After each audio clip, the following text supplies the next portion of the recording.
WNYC Studios is supported by Odoo. When you buy business software from lots of vendors, the costs add up and it gets complicated and confusing. Odoo solves this. It's a single company that sells a suite of enterprise apps that handles everything from accounting to inventory to sales. Odoo is all connected on a single platform in a simple and affordable way. You can save money without missing out on the features you need. Check out Odoo at odoo.com. That's odoo.com.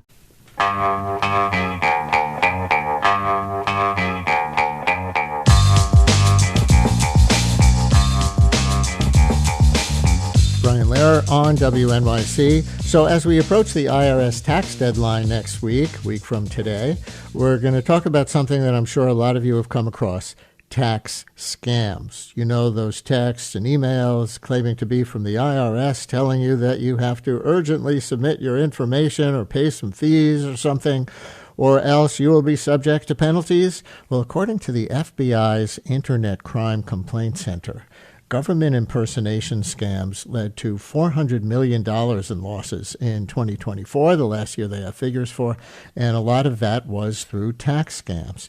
Now, tax scams aren't exactly new, but in the past few years, the growth of artificial intelligence has made these operations a whole lot more convincing to many people. There used to be pretty obvious warning signs that a lot of people could pick up on, major typos or other kinds of suspicious language. But with the help of AI, scammers have gotten a lot better at posing as the IRS. And it's all happening while the Trump administration has been slashing IRS enforcement funding and manpower used to go after these bad actors.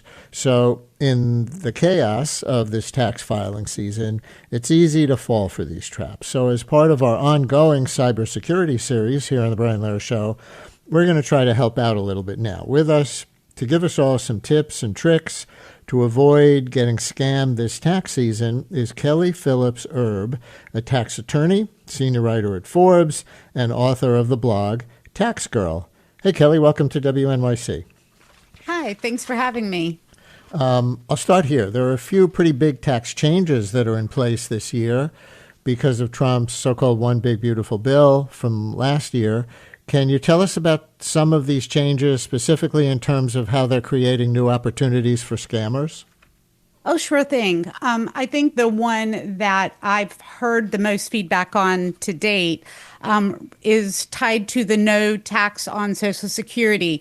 And if you could see me, I'm doing air quotes because the no tax on Social Security actually is an advanced deduction or an enhanced deduction for seniors. It's not actually an exemption for Social Security. And in fact, it's not even tied to Social Security.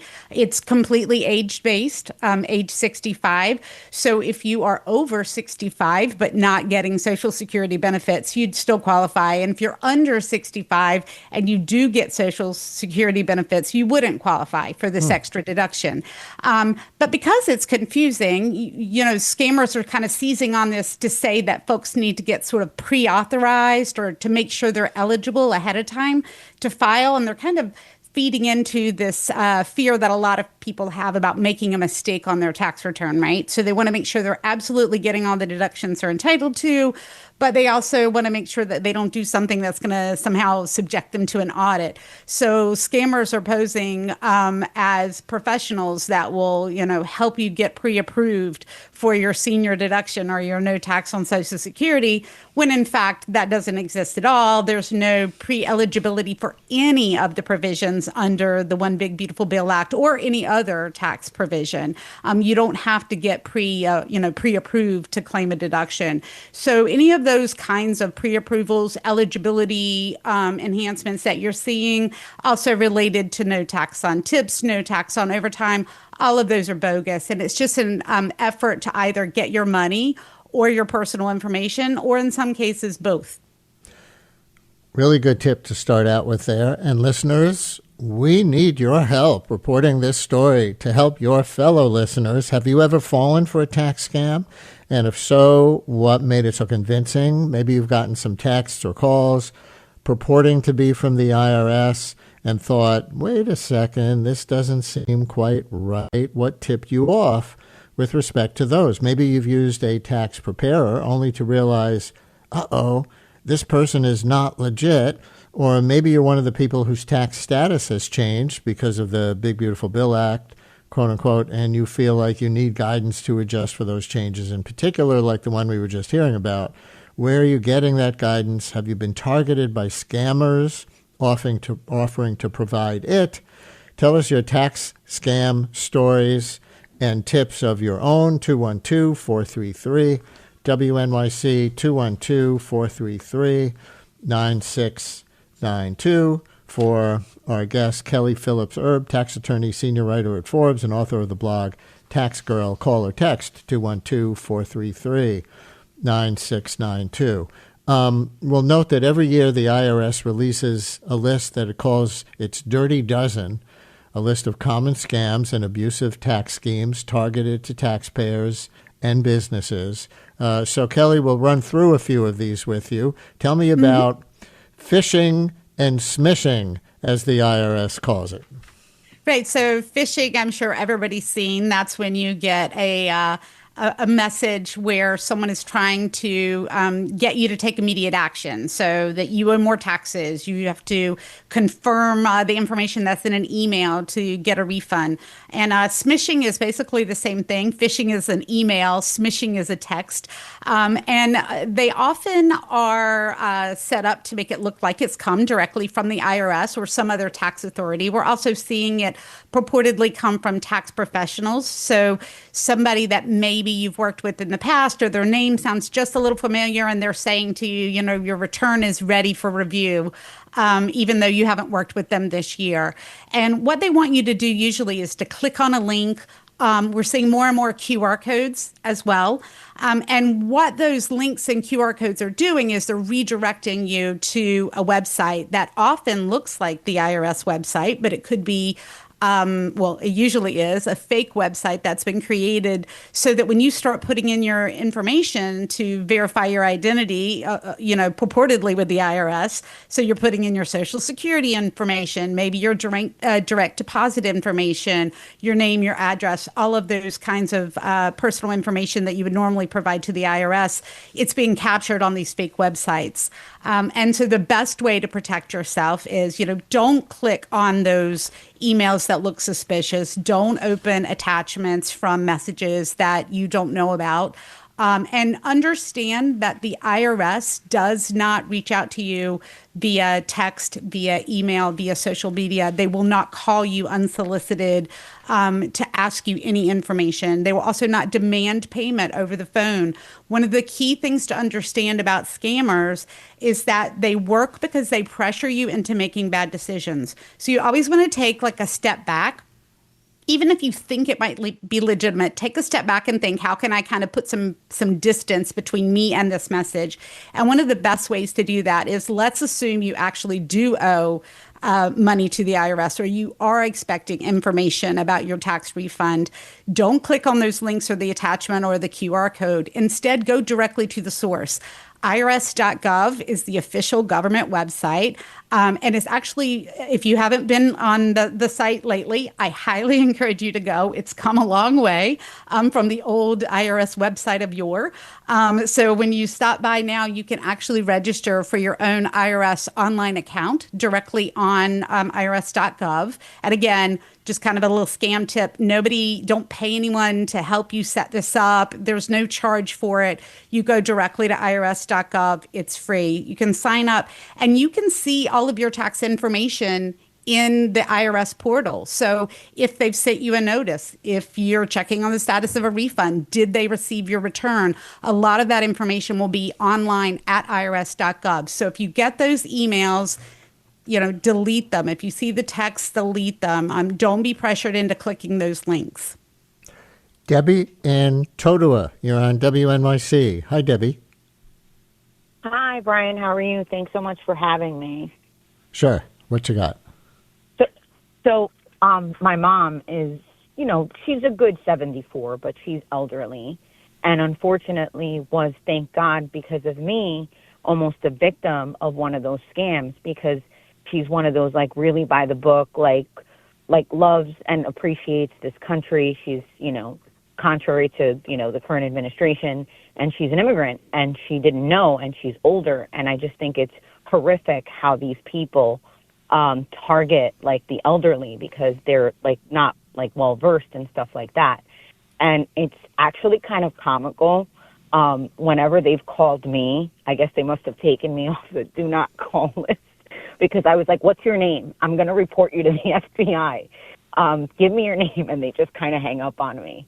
And I actually did, like, when I was much younger in my 20s, I called like the Federal Bureau of Investigation. I said, how are you guys like attacking this? And, I was much younger and, uneducated, but they were like, ma'am, we do what we can, whatever. But, and then to add to the big, beautiful bill, we're a working class family. And my mother, if God forbid didn't have me, she wouldn't have anything. She worked 2 jobs her whole life, worked really hard to put us, through school and stuff. And all she lives on is Social Security, which is obviously not enough, right? Most seniors are torn between, okay, am I going to pay for, and I work in healthcare in like an impoverished community. So I see it. They're like the increase in homelessness, and it's got nothing to do with like drug addiction or bad choices. It's just, it's not enough money. What am I going to pay? Am I going to pay my public service, or am I going to buy my insulin? And, this big, beautiful bill as it was presented by this administration has really hurt middle-class Americans. Debbie, thank you. Thank you very much. Yep, as you segued there, from the scam that targeted your mother to your critique of Trump administration policy. We get it, but we're going to go back to IRS-related scams. Mohammed in Brooklyn has a story. Mohammed, you're on WNYC. Hi. Yeah, how you doing today? First-time caller. Always listening to your show, and I enjoy your show very well. Thank you. However, I usually receive a letter from the scammers, and that's happened quite often. So one day I decided to call to see what's going on with this income tax. So the way the person responded to the phone is not like the professional IRS.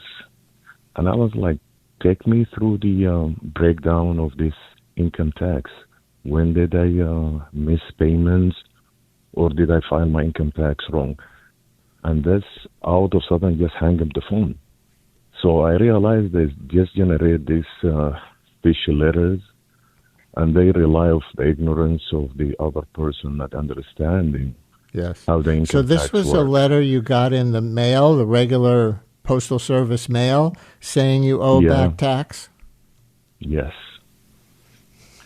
And they were showing me that I owe like $200, and because of not making any payment, I'm supposed to be like $5,000. Or they give me an option of a settlement. What tipped you off that it was a scam? Basically, when I called to understand what's going on, I'm not familiar with this type of thing. Second, I don't know, because of my name, they just targeted a specific group with different names. And then I was like, okay, can you break it down so I can consult my IRS auditor, the accountant, so he can help me out understand what did I miss? Uh-huh. He didn't give me any like legitimate answer, like confident I'm dealing with a professional from the IRS. He didn't want to bring an accountant into it. Mohammed, thank you. Please call us again. So Kelly, back to you, to Mohammed's call. Another one on the IRS's Dirty Dozen scam list is AI-enabled IRS impersonations. So he got it the old-fashioned way, a letter in the mail, but it sounds like AI is enabling the same kind of thing with the newest technology. Oh, absolutely. They can, scammers are we tend to think of them, as we did before, maybe somebody in a basement, making a couple of calls, but that's actually not what happens at all. Scams are increasingly run by very sophisticated groups, often linked to organized crime. And they have better technology in some cases than our own law enforcement. So they can do amazing things with caller ID spoofing. They can make calls appear like they're coming from legitimate government numbers. To Mohammed's point, absolutely, you can get mail that will redirect you to either a phone call or, again, a QR code. It'll say you owe money. And they're counting on sort of the idea that if they send out 100,000 of those and only 1% of people respond, that's still 1,000 potential targets right there, right? So, the best advice, of course, is not to respond at all. And I want to go back to, I think it was Debbie's call too, when she mentioned, talking to the scammers. I know it's incredibly enticing to want to sort of give back their own medicine, like, how dare you call my mother? My mother's in her 70s too. It would make me very angry. And my dad actually had been impacted by a scam before. And it does make you really angry. And you do have this kind of gut of, I want to respond. I'm going to get you. I'm going to turn you in. My best advice on that is to not do those things except the turn you in part. Like, absolutely report them. You can send emails to phishing@irs.gov. You can report it to the FBI. I know you mentioned at the top of the program that they do have an Internet Crime Center, the ICC. So there are ways that you can report these calls and letters and emails, which are it's really important to do that, because that way law enforcement can see, like, why are people being targeted? Do we see specific geographical areas where this is happening? And they can help, advise people and warn them about these scams as they're coming. But when you make a call back, you're doing a couple of things. One, you are confirming to the scammers that that's a real number that they have. They probably bought it on the dark web, the phone number, but now they know it's legitimate. They know that it's a legitimate phone number that you will answer. They know that, especially if you say things, because especially if you're upset, right? You might say things in the moment like, don't call my mother ever again, for example. Now they know that you're a daughter. That the person is probably elderly. Like, you're helping them build those profiles that they already have, probably, again, bought from the dark web. So I would warn people to be very, very cautious about returning calls, even if you think you're smarter, even if you think you're better. You probably are, but they have tools at their disposal that are helping kind of build out this profile that could make you or your family a target later, down the line. That's a really good tip. In fact, I think our one more caller that we have time for, Sandy in Park Slope, seems to have a story that may relate to that building a file on you thing. Sandy, you're on WNYC. Hi. Hi there. Yeah, a few years ago, probably about 5 years ago now, I was in the middle of something and I answered the phone without thinking about it, and a guy was posing as somebody from the IRS that I owed back taxes to. And he was, the way he just spoke was so convincing at first, and he knew just enough information about my work history, because I had like a 3 or 4 month gap a few years prior, and that's what caught me.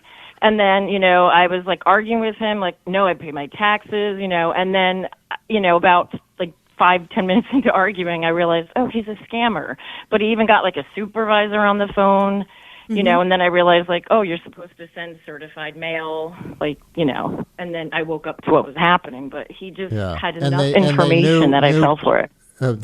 Information about you. Yeah. Sandy? He knew your what?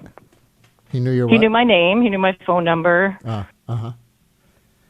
As a start. Thank you very much. So as we run out of time, I'll mention also on the IRS Dirty Dozen scam lists, there's fake charities, identity theft, overstated withholding schemes. So last question, if someone's been the victim of a tax scam and ended up losing money, what recourse do they have for getting that money back? Annie? I mean, probably not. I've worked with a lot of scammers and I've talked to a lot of law enforcement. And usually if the money goes missing, if it's within 24 hours, it's already out of the country. But I would say two things. One, be sure and report it anyway. Again, it's really important that law enforcement has the same kind of access to patterns that the scammers have, right? So you want to make sure you report it.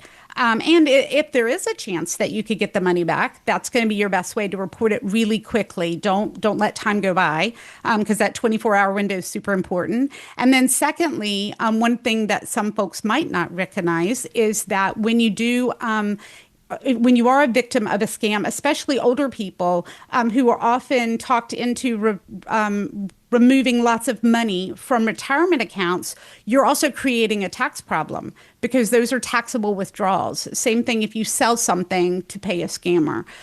So you're creating a tax problem. Fortunately, there is some relief available from IRS from those tax bills that result from a scheme or a scam. Not all states have the same kind of relief, so you still could be on the hook in your state for a tax problem that's been triggered by a scammer. And then the other thing to keep in mind, especially for older persons, is that if you pull out a lot of money in 1 year because you've been scammed, it can actually increase your income for purposes of Medicare premiums. And you can actually end up having your Medicare premium kicked up. So it's really important if you think you've been a target of a scammer, to reach out to people, reach out to law enforcement, reach out to your tax and legal professionals, let your family know what happened. I know when these things happen, you're often embarrassed and you don't want to tell people because you feel like, people will make fun. They will not. They will help you. And it's better to get help fast rather than wait. Kelly Phillips Erb, tax attorney, senior writer at Forbes, and author of the blog Taxgirl. Thanks for being part of our cybersecurity series. Thank you so much for having me.